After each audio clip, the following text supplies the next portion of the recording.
Hello and welcome to another episode of The Everyday Entrepreneur. I'm your host, Paul Howard Flowers Jr., and this is the Potpourri Place podcast show. Today, we have an amazing individual. This gentleman hails from the great state of New York, so he's not taking any mess. Mr. Martin Salama, I want to introduce you to the Potpourri Place podcast show's audience.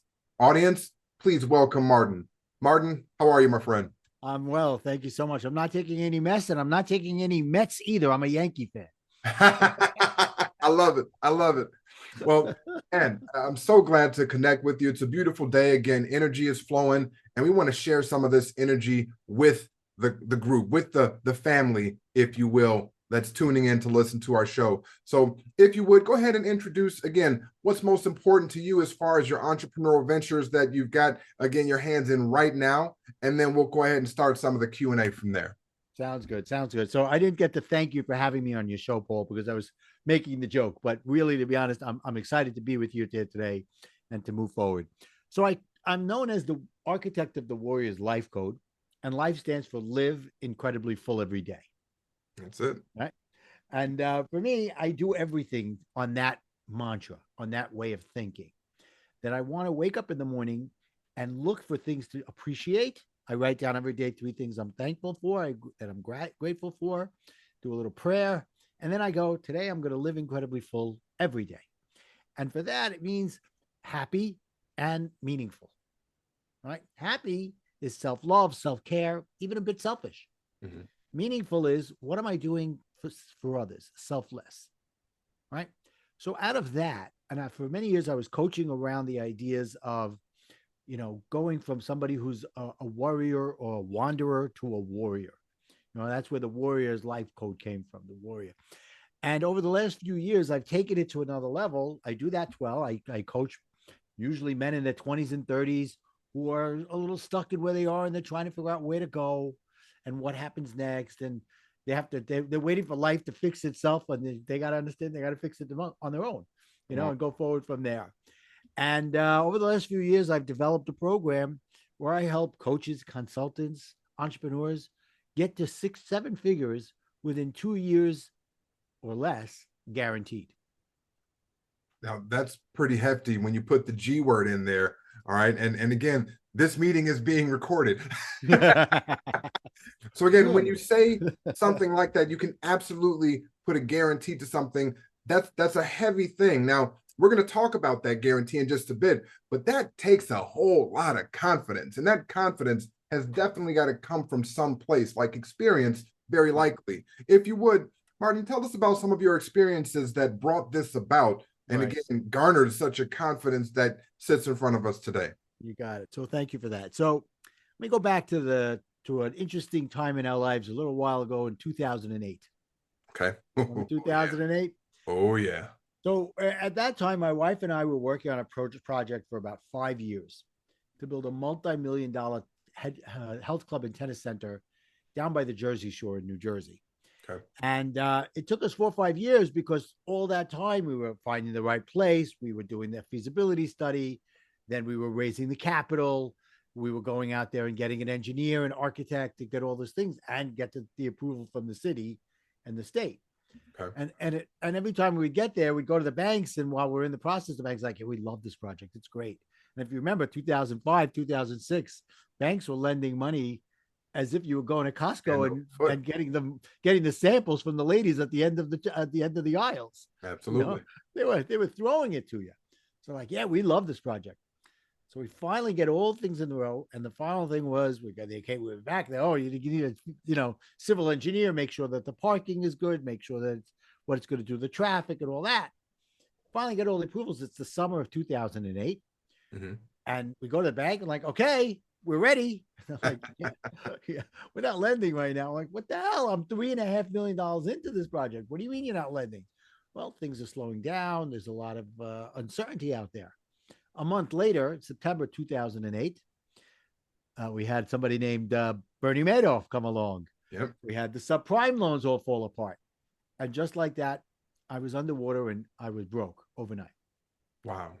Yeah. It was a tough time. I stopped paying my mortgage, stopped paying my car payments. I had no money.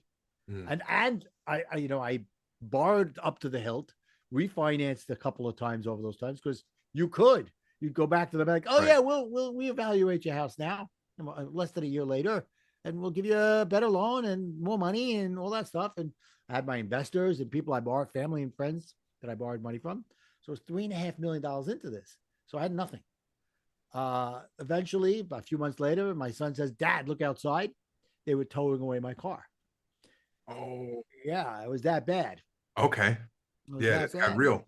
Yeah, and happened to be I lived in New Jersey, and there was so many houses that got foreclosed on. Mm. We got foreclosed on, but it took them years until they remembered about us and said, "Oh yeah, there's that house on Valley Forge."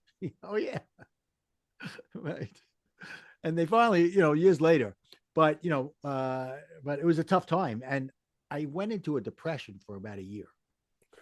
And I can easily look back now and say it was a situational depression based on everything that had gone on. I was broke. I didn't Right. know what I was going to do next. And as I finally, the fog lifted and I went through coaching, I went through therapy. I Mhm. even went on medication for a little while, antidepressants and stuff, Wellbutrin.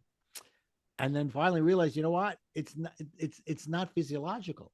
Mhm. It's psychological, and it's me understanding that I have to just get out of my own way.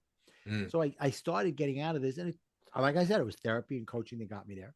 So, okay, now what do I want to do with my life? It's like the end of 2009. It was actually getting into 2010. And I was like, okay, what do I want to do with the rest of my life? I've been a businessman my whole life. Back then, we called ourselves businessmen. Now we call them entrepreneurs. Right, right. The transition of language. Exactly. And I'm like, I don't know if I want to do that anymore. I'd been in different types of business my whole life. I was towards my late 40s now. Mm. And I said, but what do I really like to do? And I thought about it, and I was always involved in community events, community projects, organizations. And I was always a leader. And I was a leader. People would come in and say, okay, I want to volunteer, but I don't want to do what you're doing. Uh-huh. Okay, I don't want you to do what I'm doing. I'm doing what I'm doing. Well, what are you good at? And I would talk to them and figure out what they were good at. And I realized I was coaching them to figure out what their potential is, how they could help. So I was like, oh, let me look into life coaching. I had some in my past. I was like, okay, looked into it, found a great school to go to, Okay. went to the school and said, I can't afford this. Oh, go get financing. I said, no, That's not happening. no, nobody's lending me money these days. I said, but if we come up with a number, I'll pay you every month the number we come up with. Every single month we'll come up with that number. He said, okay, I'll make a deal with you. I'll do that with you, but you don't get certified until you're fully paid off. Okay. I said, that's fair. It's a 1 year course or almost a year. When you're done, if you're not done until you're ready, I was like, that's fair. I was able to pay within a month or two from when I had finished. So I was pretty good with that. Perfect. Yeah. So I'm about to get started, and it's about 2 months beforehand. It's my 24th wedding anniversary. And my wife, Paul gave me a very interesting gift that year. She said, I want a divorce. Oh, oh. So it's not oftentimes you hear that the wife gives you a surprise. It's like, hey, by the way, we're having another one. And this one, no, no, I don't no, want to have anything to do with you. Okay. So I was like, okay. When I thought I was getting back up, Mhm. I got knocked down again. And I remember saying this to me, why does everything keep happening to me? Mm. And I could look back now, and I made that decision a couple of days later that I'm going to still go forward with coach training. Okay. Not going to let this knock me down. And it was probably one of the best decisions I've ever made. And they sent me a list of books. And one of the books on the list, they said, read a few of these books before you start, was The Four Agreements by Don Miguel Ruiz. Beautiful. Beautiful Know read. that book, huh? Absolutely. And when I read the second agreement, don't take anything personally, it was as if Don Miguel was talking directly to me, Mm. saying, you don't really need to take everything personal. It was like he was telling me a secret that the world had been telling me my entire life, but until that moment, I wasn't ready to hear it. Okay. Right. So I was like, wait a minute. I don't have to put the world on my shoulders. I don't have to take everything personally. And I went in with that mindset into the coach training. And I said earlier that I said, why does everything happen to me? And I can look back now and realize that that statement is really a cop out. It's Mm. really me looking to blame everybody else. Come on. Say more about that. I don't want to butt in, but say more about that when a Yeah. person uses a phrase like things happen to them. Right. So now I changed it. And very often you'll have people say, well, things happen for me. No, that's a little selfish, I think. Okay. I say things happen through me. Ooh. All right. Because when they happen through you, that means you're taking the responsibility, good, bad, or indifferent. At the end of the day, you are taking ownership of it. I like that. Now, you know what? Admittedly, I was in that camp of things happening for me, meaning for the benefit, and actually you shedding light on it just that quickly. I can see that. Not that selfishness is entirely a bad thing, because No, of it's course, not. It's right? not. The full glass is the only one that can pour into another. But when you say things happen through me, right? It puts you in a position to be a vessel for good things. Right. And it almost sounds like a faith-filled statement. I'm curious, It in is. terms of that. Yeah, I was going to say, if you'd expand on how faith in yourself and in others and the process and the universe, 100%. like whatever your belief system is, if you'd share how faith has brought you again through that time and place. Right. So, I was at a low period. I really was, as I said. And, as I was going through this, I would look up to God and I was like, there's something going on here. And I think when he hit me with when she hit me with the divorce, it was God saying, oh, you want to go through coach training? Well, let's just pile it all on. All right. And make sure you get that you're pretty much down at the bottom, down at the rock bottom, so that you understand that what you're going to go through, you've got to be open for it. Hmm. And I believe that God is there for you, but he's not there to do it for you. He's there to do it through you. There we go. Right? Because it's like that story about the guy who was in a shipwreck and he prays to God, God, please come save me. He's like on a piece of wood. And then a plane comes by and sees him, and a helicopter comes by. He says, okay, come on, we'll save you. No, God's going to save me. And then a boat comes, I know God's going to save me. And he dies. Mm-hmm. And he goes to heaven, and he says, God, why didn't you save me? He says, I sent you a boat. I sent you a helicopter. I sent you a plane. You got to do something. Exactly. There's only so much I'm going to do for you. The rest has to go through you. I love it. I love it. Now that, again, that's amazingly impressive and important. And I've heard iterations of that story before where you have the ability essentially to be saved, so to speak, but you choose not, right? And end up at those pearly gates wondering why. So, I tell people very often, they tell me, I prayed to God and he didn't answer. I said, he did. You weren't listening. He clearly. said, no, it's not what his plan is for you. Powerful. Powerful. So, Martin, tell me, let's hop back into life, right? The Warriors Life Code, you being the architect of that. Break down that acronym for our listeners one more time. Absolutely. So here I am going through coach training, and I finish and I become a divorce recovery coach. Okay. Makes sense. I just went through a divorce. I even wrote a book on divorce recovery. And I'm doing this for a few years. And as this is going on, I'm developing, I'm evolving. And one day I was doing something, I got to tell you this, Paul, I'm ADHD. Okay. Me looking straight at a camera for 45 minutes is difficult. I'm always looking around. So imagine a guy with ADHD meditating. Ooh. Nam Yoho Renge Kyo. Like, no. What? Ooh, squirrel. Even I was doing the guided meditations, the guy from Headspace with the wonderful English voice. And getting through 10 minutes was hard. But one of these days I was meditating and I had this download of information that I was loving my life.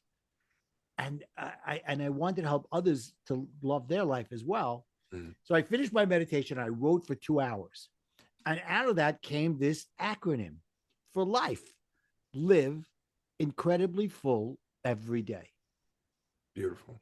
Beautiful. So being able to calm down essentially and quiet the soul allowed you to download and then essentially put it out there for individuals to use at this point every day, right? Live incredibly full every day. Did I get that right?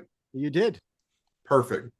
So when it comes to the life code, right? I'll call it the life code for simplicity's sake going forward.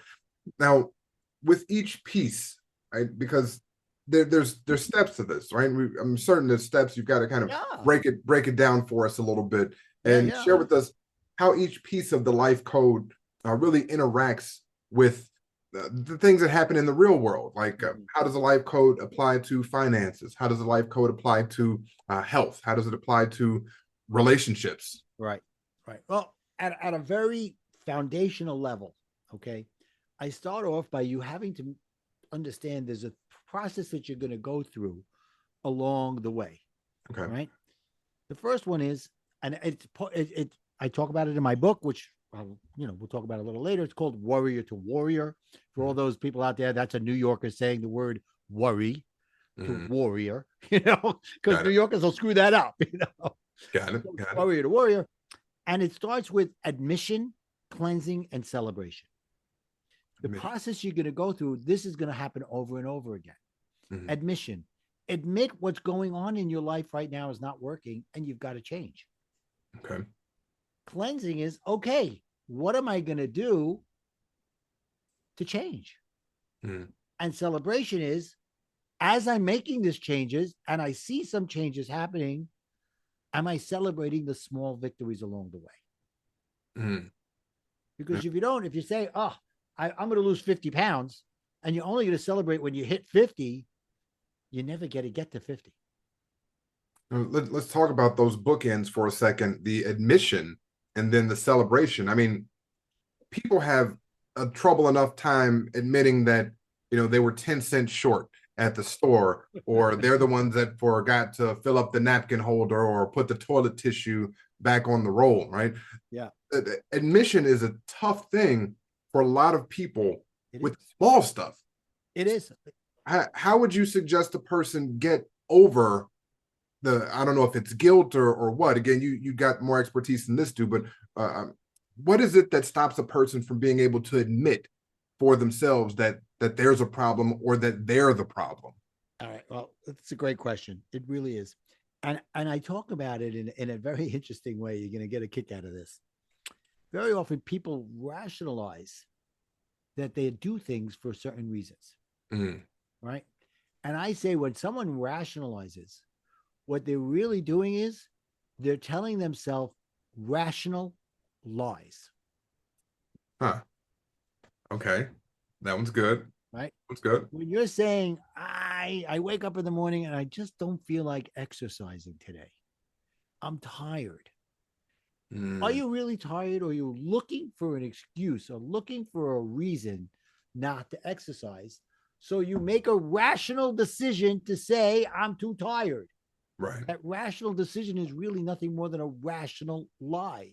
You're giving yourself permission not to do something you should do. Okay. All right. So when I hit that with people, now I ask them, as you go through your day and you're making decisions, right?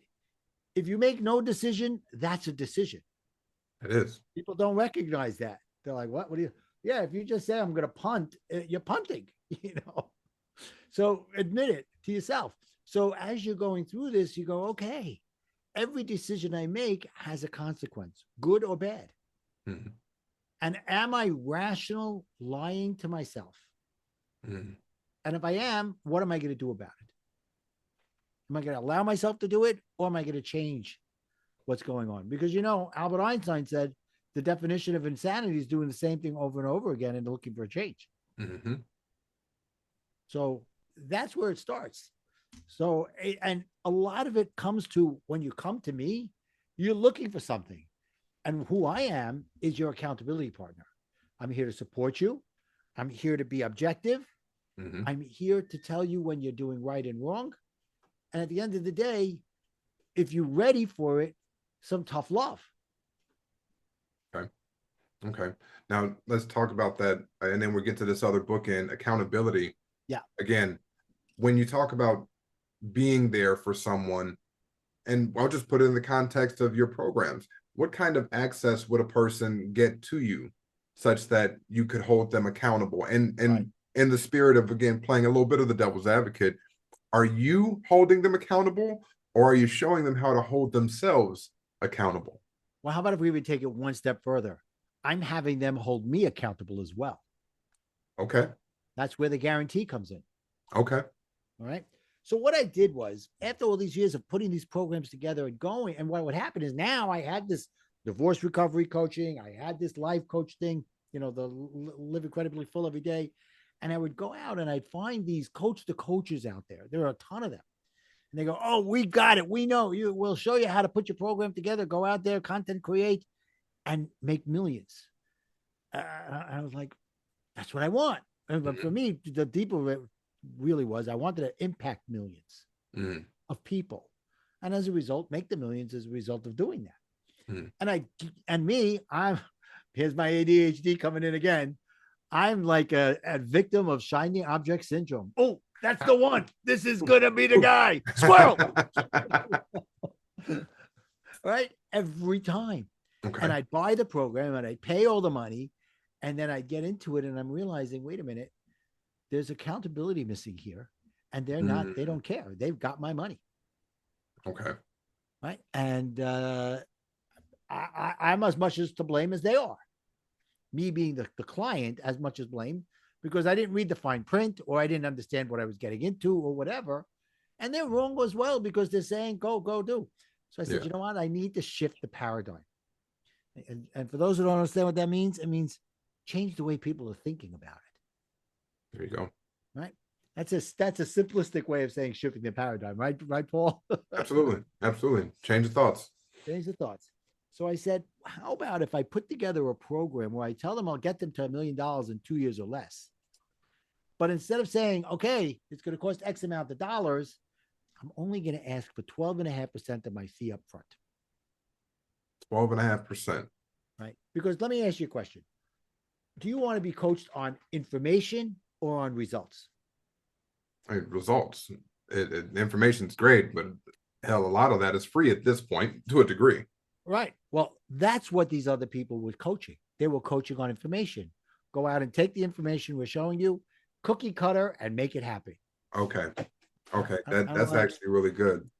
And first thing is, nobody's a cookie. There's no perfect cookie out there. Every cookie is different in a different way. What works for me isn't going to work for Paul Flowers. I mean, it's 37 different types of Oreos. So yeah, you're right about that one. Right. So it's about understanding each person's individually. So I say, okay, in the beginning, you need the information to get started. And there we figure out who's your target audience, right? Who is it really? And I go even deeper. I go, okay, who's your right fit client?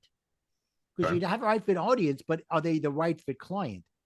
Then we have to have a way of an impact statement, something that you say that draws people in and they go, ooh, I'm qualifying myself from what Martin is saying.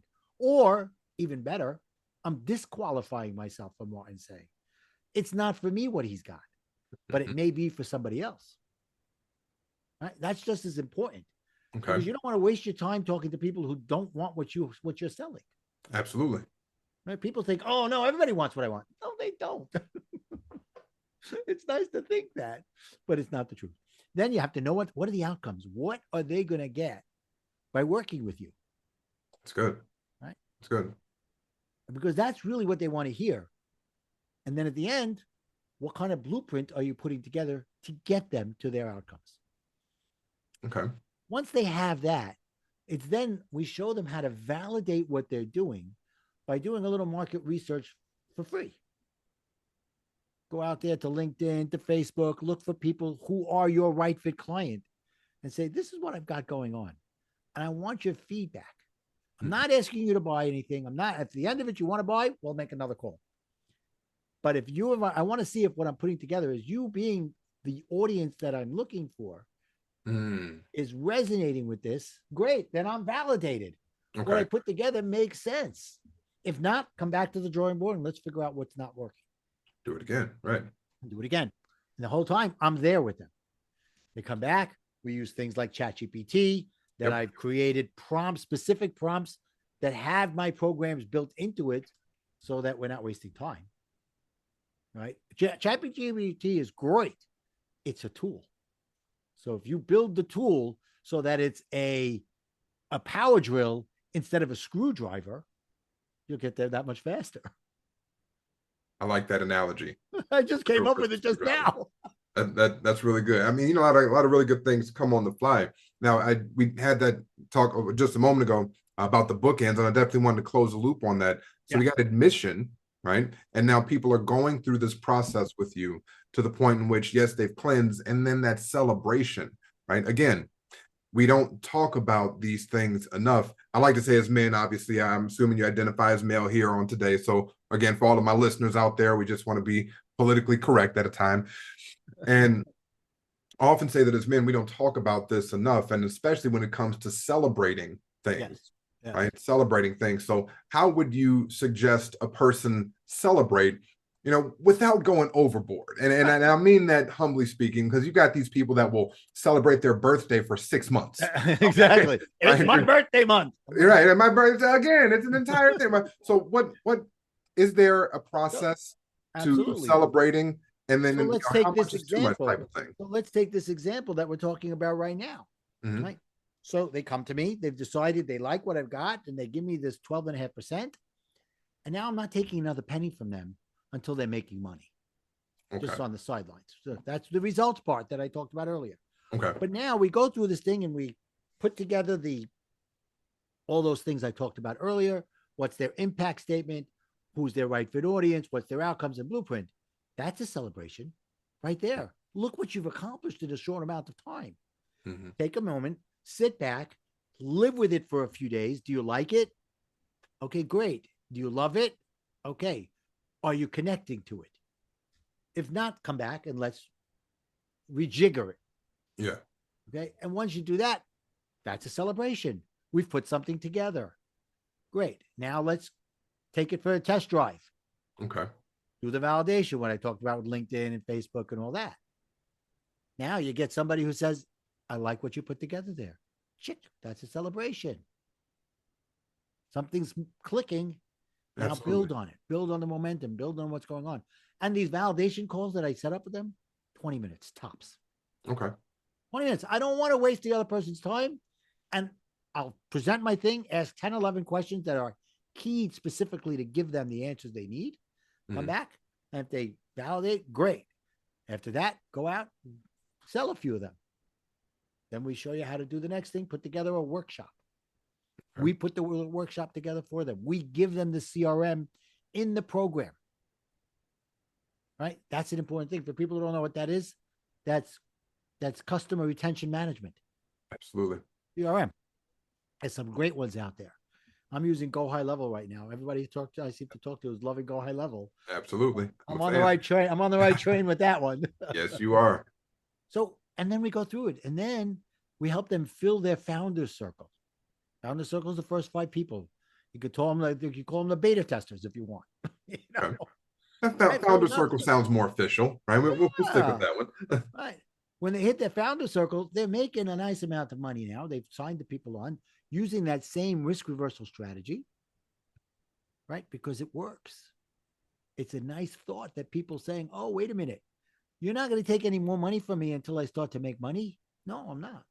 And then when you are, it's going to be 2-to-1, and then 5-to-1, 2-to-1 return on your investment. Okay. Then 5-to-1 return on your investment, and then 10-to-1. Okay. When you hit 10-to-1, then you're going to, how quickly are you going to want to pay me, Paul? Very. Very. Okay. And it's a two-way street. It's a two-way. How quickly do I want to get you there?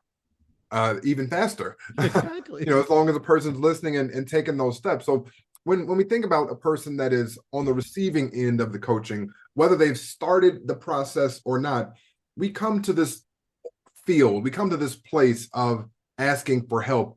And again, some people have problems doing that. So they think, oh, therapy, right? I need to go see a therapist. But of course, you're not a therapist, right? You're in the life coaching space. But people misunderstand that sometimes. So they do. What are you doing differently to present yourself in this space? And again, it's not somebody's therapist, but as a true coach for them. So I learned this back in coach trainings almost 15 years ago that I started. It's basically 50. I forgot, we're 2025. It was in 2010 that I started. So 15 years ago, when I first started going to coach training, and I learned this there. Therapy takes you from dysfunctional to functional. Mm. Coaching takes you from functional to optimal, Mm. to helping you figure out what your potential is. Okay. Right. So it's the same thing here. I'm coaching you around what's going on. And I believe coaching should be in this my program. I do what's called one-on-one coaching in a group setting. There may be times where I have a one-on-one for whatever reason, but most of the coaching is one-on-one in a group setting. Why? Because if you're coming to me with a question on our weekly call, somebody else on the call might not have thought of that question and can benefit from it. Absolutely. Absolutely. So it's truly sharing the information and the value that one person would receive with the group. Exactly. Okay. Okay. Well, And then what the way as they go through it, they'll get to a point where they're put into a mastermind with like-minded thinkers. okay. Right? Why? Because people get masterminds mixed up. Napoleon Hill, Think and Grow Rich. Oh, absolutely. He said a mastermind is a room full of people all helping each other. Mm. Some people package masterminds these days as come into this room and there's one guy will be there for everybody. That's not a mastermind. Not at That's all. a coaching session. That's a group coaching session. Mm. And it's great, but it isn't a mastermind. Right. When I'm doing a mastermind, I facilitate it and everybody else is contributing. One person's in the spotlight asking the question and everybody's contributing. Somebody else is in the spotlight, same thing. And I'm just a facilitator. Absolutely. Now, you talk about groups, and obviously people are going to come from different backgrounds. When it comes to gender, right? Let's put that one out there. Do you find that men and women have different internal roadblocks when it comes to embracing their worthiness or taking those next steps? Absolutely. 100%. Right. And I think a lot of this goes back to the way you and I grew up. Mm-hmm. Okay. We were brought up to understand that you don't show your emotions. You don't ask for help. Right. That's not manly. Right. There's another phrase they use for it in Chicago, but yeah, we'll go ahead. I'm older than you. We used to say that's not macho. Right. Right. Okay. But now, thanks to people like Brene Brown, who's brought the word vulnerability out of the closet, mm-hmm. you understand that if, as a man, it's okay to be vulnerable. It doesn't make you weak. As a matter of fact, if you understand the true depth of vulnerability, mm-hmm. it's a strength. It's when you go and you dump on everybody everything that's going on in your life. That's not vulnerability. Vulnerability is, I need some help. Right. Right. And can you help me out of this? And for me, it's changing the word from worry, which is, worry is, oh, the sky is falling. Who's going to fix it? Mm-hmm. To concern. Concern is something's going on. I'm going to fix it. I like that. That's a really important shift in going from it's happening out there, kind of like the to me, for me, through me, right? To how can I make a difference here, right? How can I make a difference here? So let's kind of go back and to go forward and get a little personal. You lost everything, Martin, and that's a really easy time for a person, to jump off the proverbial bridge, again, with all due respect, and curl into a ball in the corner. There we go, right? Dark closets, the whole nine. And you were able to keep it together and kind of bring it back. So how did that, if you would, become like the key, if you will, to really unlocking your purpose?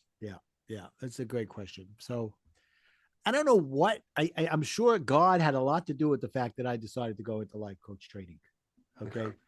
And I look back now, and the money I spent there is the best money I ever spent if I never get another client in my life.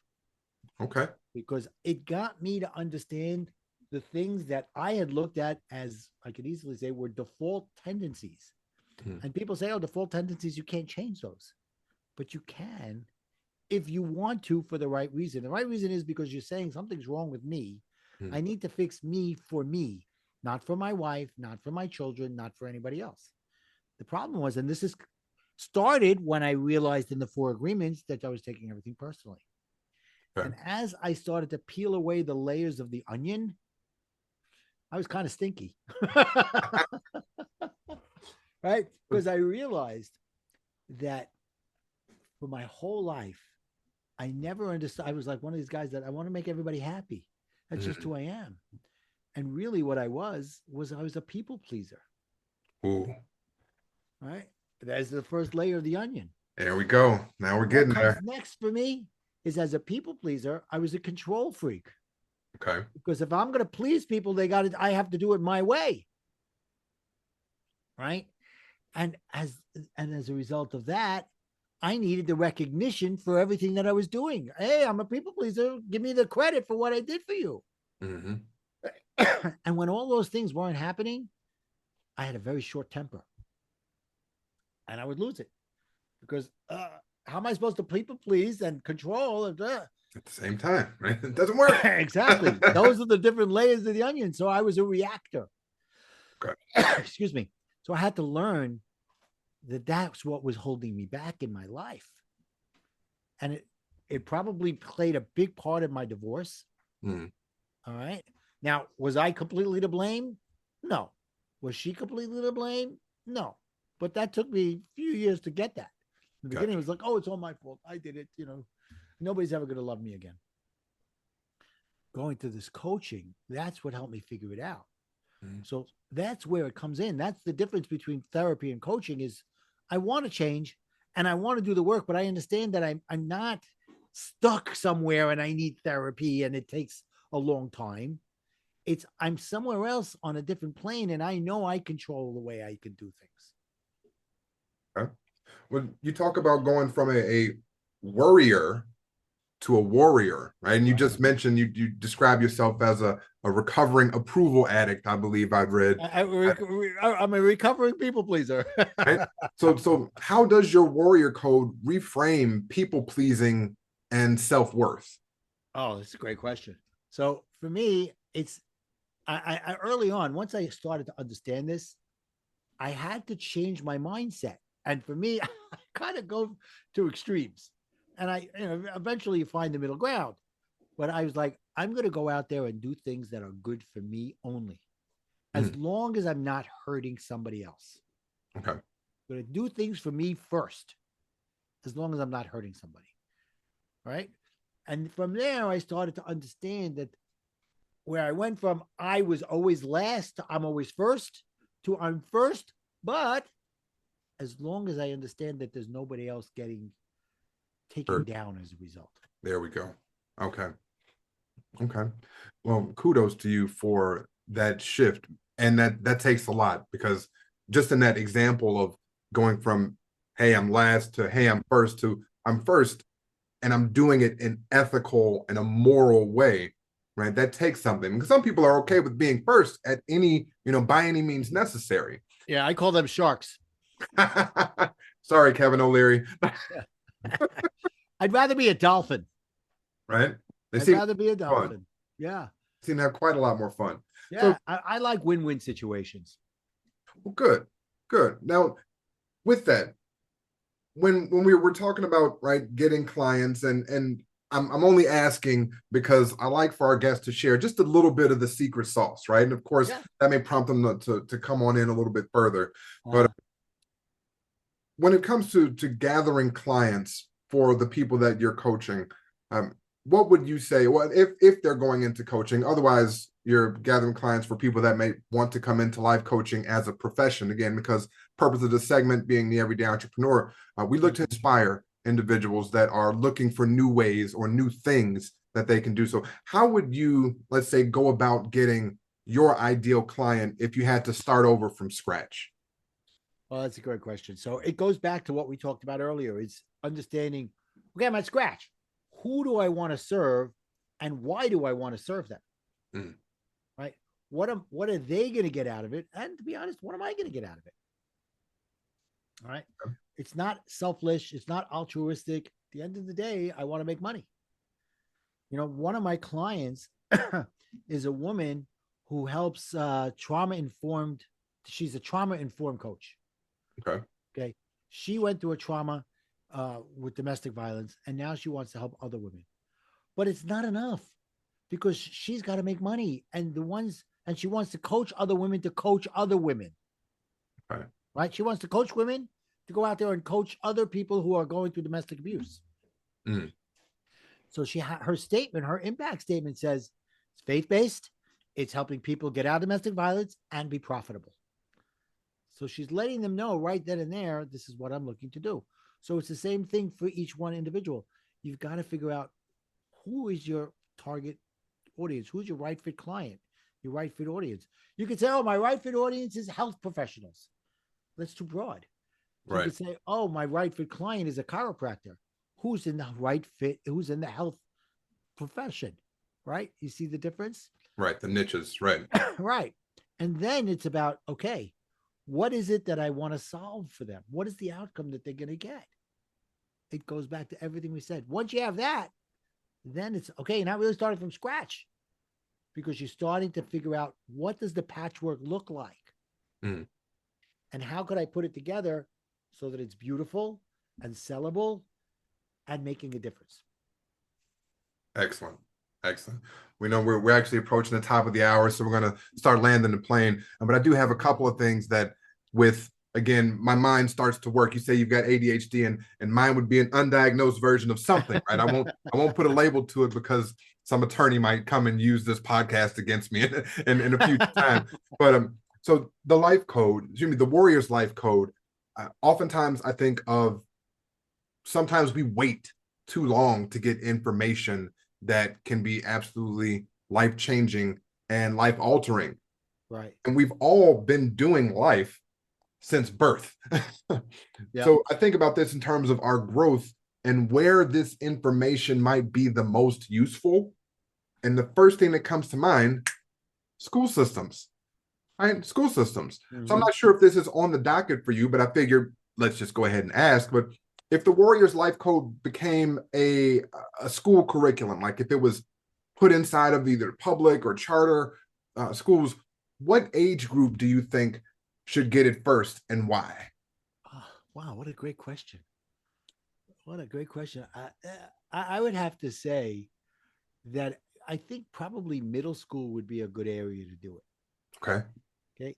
Because in early learning, they're still not being told to change who they are. Right. When the kids get into middle school, they're being told now to fit into the cookie cutter society. Okay. So if you could start there while they're still impressionable, but they haven't been formed fully yet, to form them to say, you could be whoever you want to be. See, that was the first thing they said to me when I walked into coach training. You don't have to be who you think you have to be. You can be whoever you want to be. I like that one. I like that one. So our middle schoolers, you've got something coming. If there are parents out there, I'm just putting Martin on the spot saying, hey, really, we've got something coming. Okay. He's got a lifetime to get this done. And I'm looking forward to seeing this in a school near you. All right. A couple of my canned questions that I like to end with. First and foremost, it's one about connection. It's one about openness. It's one about vulnerability. Martin, what's your middle name? Ezra. Ezra, E-Z-R-A. E-Z-R-A. Okay, beautiful. Reason I asked that question, obviously a lot of people might use an initial somewhere. Oftentimes people just go first, last name, that's it. Yeah. And what I've learned is that nuclear family and usually only best friends may know your middle name. And with our show, we want to make sure that we're opening up our guests, that they share, and that our guests and listeners can feel connected to one another. And I like to use the middle name to do so. I see that. So if you put my initials together, I'm a mess. That's good. That's good. And again, you're a mess that comes with a guarantee. So we'll take that mess any day. And with that, Martin, if you would share a couple of things. One, let's go ahead and start off with your social media and how people can reach out and connect to you. Absolutely. So I'm on Instagram, I'm on YouTube, I'm on Facebook. Facebook and YouTube, it's Martin Salama. You can go there if you want to have some fun. I did some YouTube videos where I'm doing coaching and cooking. Okay. So I like to cook, something that came out of my divorce. Okay. I learned that I'm a good cook. So I started cooking and stuff like that. I'm on Instagram, the Warriors Life Code. Yeah. And Martin Salama on LinkedIn and on Facebook. Perfect. Perfect. And I'll make sure to drop all of your links for social medias into the description for the podcast to make sure that people can reach you directly without having to jump through any hoops. And last minute here, this is going to be entirely for you. Please share with our listeners your best advice and or words of wisdom. All right. So this is how I think I like to, when someone asks me this question, I'd like for you to wake up every day and put a quota that you're going to make somebody laugh every single day. Okay. And when you do it, let that person know. Right. So you're in the supermarket and you made a joke to the cashier, mm-hmm. and she laughed. Now, most of us do this all the time. And then they walk away. You walk away, you finish buying your stuff, you walk away. Neither of you have had any kind of cellular connection with that person. Okay. So imagine if you say to that person, thank you for filling my quota to make somebody laugh today. Mm. Huh? What do you mean? I said, yeah, it's my quota to make somebody laugh every day. And now we connected. So now pass it on to someone else. I like that. I like that. Ladies and gentlemen, this has been Martin Salama with, again, well, I'm not Martin Salama, obviously. This has been Martin Salama sharing the Warrior Life Code. Again, please connect with this gentleman on social media. This is amazingly powerful. And I think I might actually take that quota into at least tomorrow. Not necessarily every day, but definitely taking that one into tomorrow. Okay. So, thank you so much for being a guest, Martin. This has been another episode again of The Everyday Entrepreneur. I'm your host, Paul Howard Flowers Jr., and this is a Potpourri Place podcast show. Ladies and gentlemen, thank you for tuning in. Bye for now.